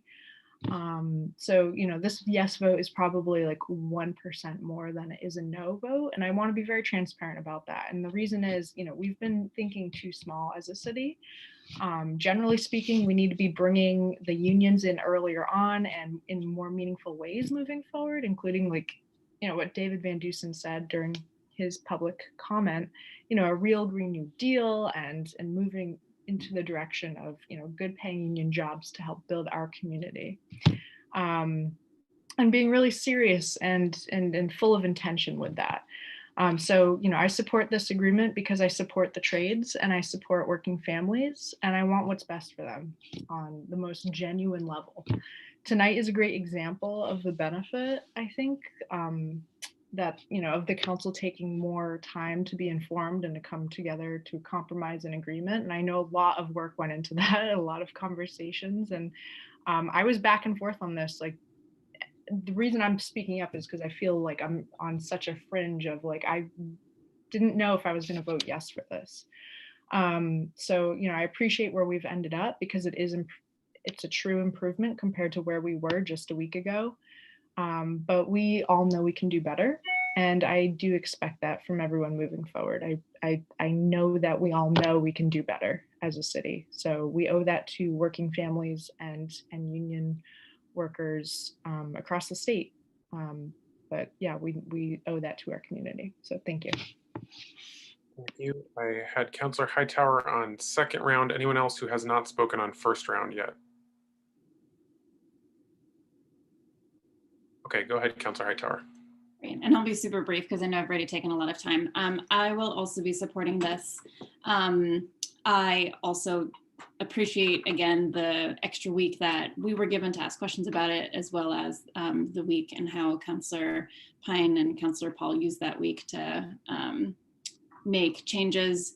I do hope that in the future, we take a little bit more responsibility and accountability for public improvements, especially, and make that part of our process that is not self-built, and that always goes to some kind of, that the city retains more control over public improvements. I think that's an important thing for us to do going forward. I don't think that, given how much work this agreement has gone through, how much negotiation this agreement has gone through, that this is the time or the place to stick a no vote on that for that kind of small piece. So thank you all and appreciate it. Thank you, Councilor Hightower. I see you, Mayor. Anyone else on first round? Councilor Hanson, you've already gone. So anyone else on first round? Okay, Mayor and then Councilor Hanson. Thank you, President Tracy. I just want to be really clear why the public improvements are being built the way they are under this agreement.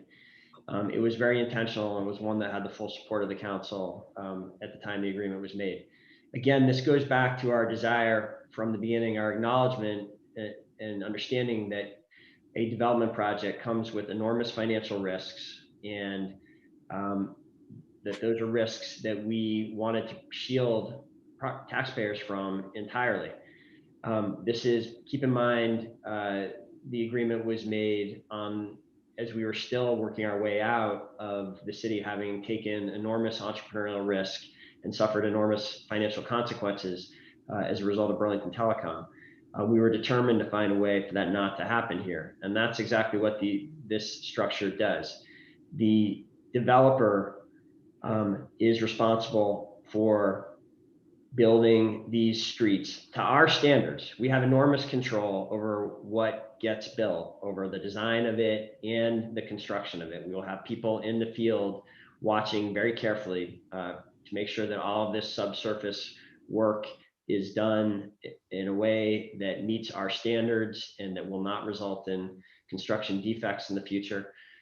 There's a plan in place to be monitoring that very closely. The developer does that work, and then two things have to happen before the taxpayers pay a dime for it. One, the work has to be completed to those very high public standards, and secondly, we need to know that we have the taxes flowing to the city from the new private improvements to pay off the debt that the city will be responsible for as soon as it buys these streets. So that's the reason it's set up as it is, to fully protect our constituents from something going wrong. And as has happened to numerous other cities around the country, for us to go out and pay for public improvements, assuming the tax revenues are going to come online, and then something to go wrong and there to be a delay there where the taxpayers have to go into their own pocket to pay for those costs. That's why it's set up the way it is. I think it's an important provision that it's kept that way, and the council should be very confident, the public should be very confident that we'll be monitoring this very closely to make sure that these streets meet our high design public improvement standards. Thank you, Mayor. I have Councilor Hanson to be followed by Councilor Jang on second round. Any councilors who haven't spoken yet, please let me know if you're interested. Okay, go ahead, Councilor Hanson. Great, thanks. Yeah, I just wanted to mention something I didn't say on the first pass, which is I do think what has happened here is an important reminder, yet another reminder of the importance of organized labor, not only to directly secure the dignity and the rights and the economic security of workers represented by labor, but also their ability to advocate and to influence on a broader level. And I think that's what we've seen here, is that organized labor was able to play a strong role in to really improve this on behalf of the folks that are going to be building this project downtown. So just want to shout that out and appreciate that.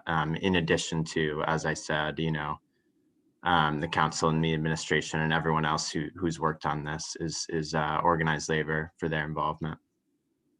Thank you, Councilor Hanson. Councilor Jang.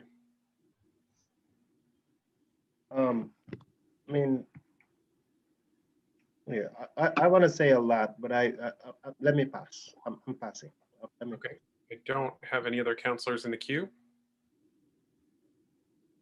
Are we ready to vote? Oh, Councilor Shannon, go ahead. Thank you, President Tracy. I just, after these last comments, I have been part of this since it was first thought of in 2014. And I want to say we were really excited about the possibility of being able to follow through on Plan BTV and make reality a vision that we really had no idea how we would make that vision when we didn't own the property. And fortunately, we found somebody who shared that vision. And my recollection is that the unions have been at the table in these discussions since maybe 2015. And we have been working collaboratively with them since that time. But I also want to, the council has been pushed to make a decision on a very complex matter in some sense a short period of time, and in another sense a long period of time. We've had many updates over time. but it's difficult to absorb all of this information, and especially once the information gets finalized, to realize, to be sure that it is what we think it is, and to work out all of these details. I think we've had some really good discussion about that tonight, and I appreciate that counselors have had the opportunity to dig in and get their questions answered and satisfied and feel comfortable with what we're voting on, and that we've been given the opportunity to weigh in on this project along the way and participate in that negotiation. And I wondered if Mayor Weinberger, if you can just clarify if there's anything that's really different now than what came to the table a week ago. What are the significant differences and what's changed? Sure. Mayor, are you able to speak to that, please? Yeah, I'd be happy to. I think there's two significant differences as we sit here tonight that from where we were a week ago. One is, and I think it's been understated in this conversation so far, the developer was very upfront and generous in being willing last week to be very public about what their intentions were in terms of how construction workers would be compensated on the site. The developers, all of whom have stellar reputations, the local contractors have stellar reputations in terms of how they treat their employees and the type of jobs that they manage and their safety records. In the issue that came up at the last moment about the city putting in place some kind of requirement for union labor, they were clear that they couldn't, for a number of reasons, and wouldn't at this point agree to that. But what they would make public is their intention, which was, as I understand it, sort of pre-existing intention, to pay a wage equivalent of what is known as the Vermont state prevailing wage. This is a regulated wage that the state publishes, I think, on an annual basis, and that any contractor that is, I worked with the developer and Tim LeBombard, the president of the Vermont Building Trades Council, and with counselors who were really focused on this, to take that from being a public letter to being something that is formally part of the development agreement. And that is what is before you now, is that that letter is now a binding, enforceable element of the development agreement, like all these other provisions we've been talking about. And so that is that change, and that is the extent of that change. I do think it's really important to remember there's been some reference and talk tonight to apprenticeship requirements and requirements to try to hire Burlington laborers, new Americans. All of that is not new. All of that is language that was in the agreement that we negotiated 3.5 years ago, that was done in consultation. I really push back on the notion made by counselors that somehow organized labor was not properly consulted or included in the beginning. Back when this was done, there was full collaboration with the unions then, just as there has been now, and there was a consensus and no disagreement from the building trades about the language that was put in place at the time, and that has been there. That has not changed.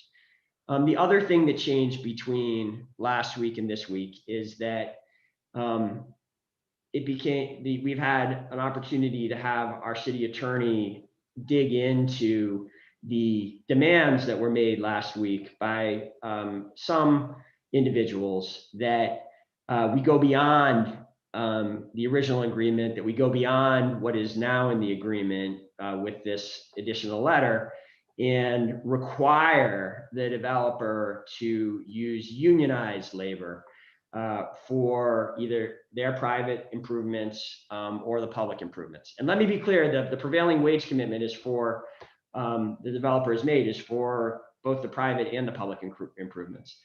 There was a demand a week ago that we require a certain percentage of all or a certain percentage of the job to be built with union labor. And our city attorney has now looked into that last minute demand and to evaluate it. I say it was last minute because I misunderstand why it hadn't been fully evaluated before last week. It's not an issue that had ever come up in our many discussions at the council level or in the months ahead of time leading up to this.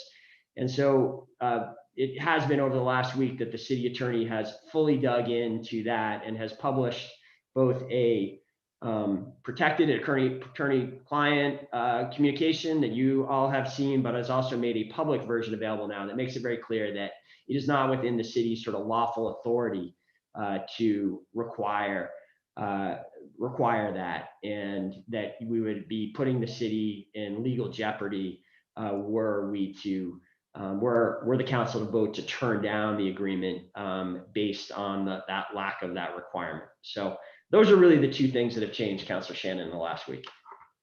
Thank you. Councilor Shannon, you still have the floor. Thank you.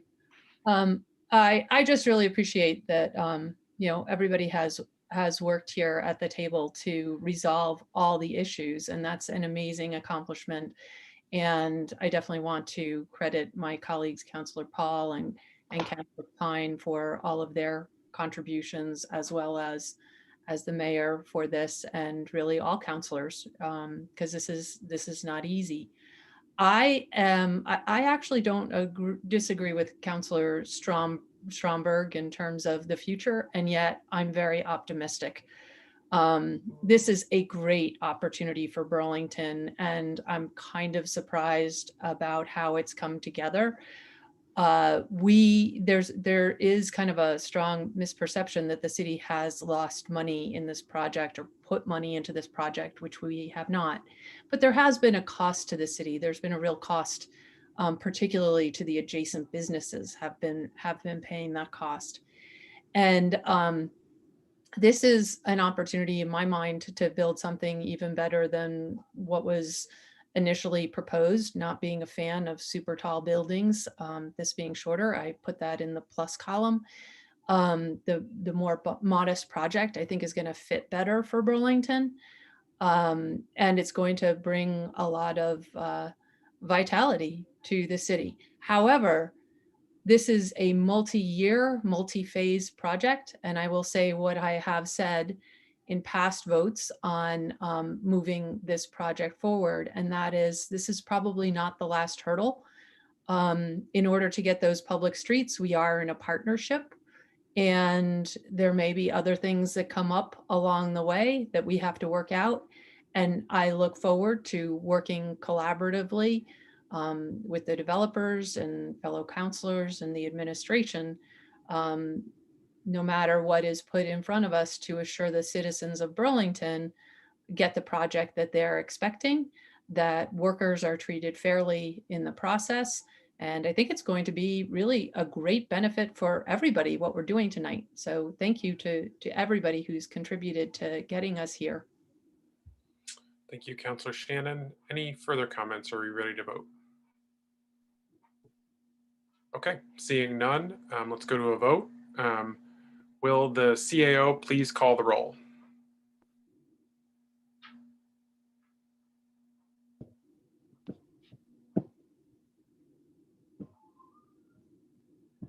Yes, apologies. The CAO did not know that was her role. She's going to go get her roll sheet. Just give me 10 seconds. Usually we have the city clerk doing it, but we don't have the clerks on today. So Yes, apologies. 1 second.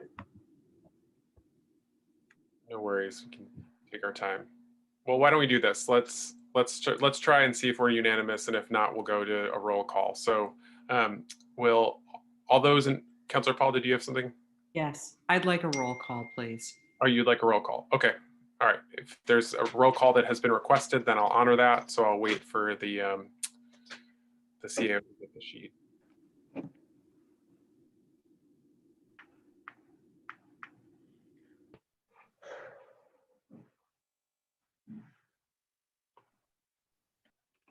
Okay, apologies for the delay.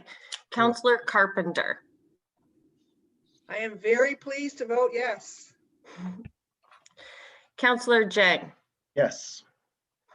Councilor Freeman. Yes. Councilor Hanson. Yes. Councilor Hightower. Yes.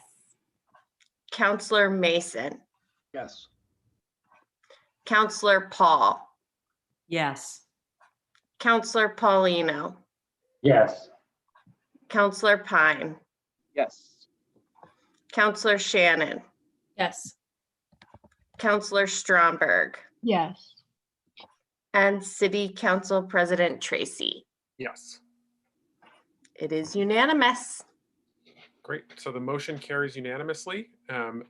We've completed our agenda, but before we adjourn, I just want to let folks know that we do have a meeting tomorrow at 5 to go over ballot items. So I just wanted to remind folks of that. This is the statutory requirement to just provide an informational meeting. So just want to make sure that's on folks' radar. For tomorrow, it's no deliberation or decisions. It's purely informational, but just want to make sure that councilors remember that that's happening tomorrow. That being said, a motion to adjourn is in order. Moved by Councilor Pine, seconded by Councilor Jang. Any discussion? Hearing none, we'll go to a vote. All those in favor of adjournment, please say aye. Aye. Aye. Any opposed? That carries unanimously, and we are adjourned at 7:08. Thanks, councilors, and see you tomorrow.